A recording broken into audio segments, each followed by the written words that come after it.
Jamaah dirahmati Allah Subhanahu wa taala, terkait yang pertama ya, bahwasanya bacaan Al-Qur'an itu kita kembalikan lagi kepada fadail dan keutamaan membaca ayat yang tersebut. Maka berarti kepada hadis-hadis yang sahih. Maka rujukannya itu jamaah dirahmati Allah berarti kepada kitab-kitab hadis. Begitu banyak sebenarnya. Nah, makanya ketika kita membahas tentang apa ini?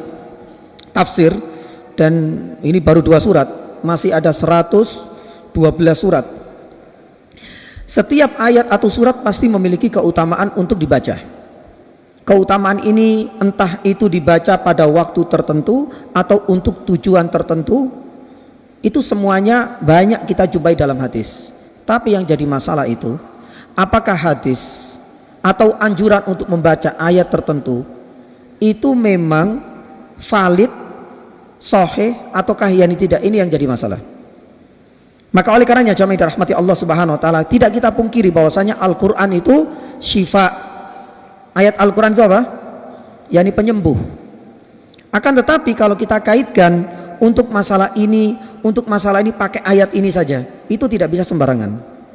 Satu contoh ya, misalnya kalau kita baca di dalam beberapa keutamaan surat Al-Zalzalah itu jamaah, ada yang punya keyakinan di beberapa negara surat Al-Zalzalah ini dibaca bagi ibu-ibu hamil yang kesusahan sudah HPL tapi enggak lahir-lahir, Pak. Ya, itu dikaitkan dengan hadis-hadis yang palsu ternyata. Otomatis kita nggak bisa kemudian menjadikan ini sebagai sandaran. Tapi secara maknanya mungkin barangkali pas, Ustaz. Karena kan idza zulzilat apa? Ya, supaya nang bergetar terus brojol mungkin barangkali. Itu ada keyakinan seperti itu. Bahkan ada hadisnya. Pun demikian ya jamaah dirahmati Allah Subhanahu wa taala. Banyak sekali keutamaan-keutamaan membaca ayat-ayat tertentu tapi ternyata tidak didasarkan pada hadis yang sahih. Maka kalau seandainya pertanyaan apa ini sihir? Tidak. Hanya saja perlu kita dudukkan pada penuturan dan hasil dari analisanya para ulama ilmu hadis. Apakah bacaan ini didasarkan pada hadis sahih ataukah tidak? Kalau sahih silakan baca. Kalau seandainya enggak sahih maka jangan sampai kita baca. Ya, sebagaimana bacaan Az-Zahrawain, surat Al-Baqarah dan surat Al-Imran boleh dibaca, ya.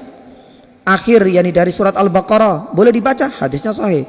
Ayat kursi apalagi. Pun demikian yakni surat Al-Kahfi, ada dalilnya semua. Tapi kalau seandainya tidak ada dalilnya, maka tidak boleh kita lakukan, tidak boleh kita kerjakan, tapi tidak disebut yakni sebagai yakni sihir.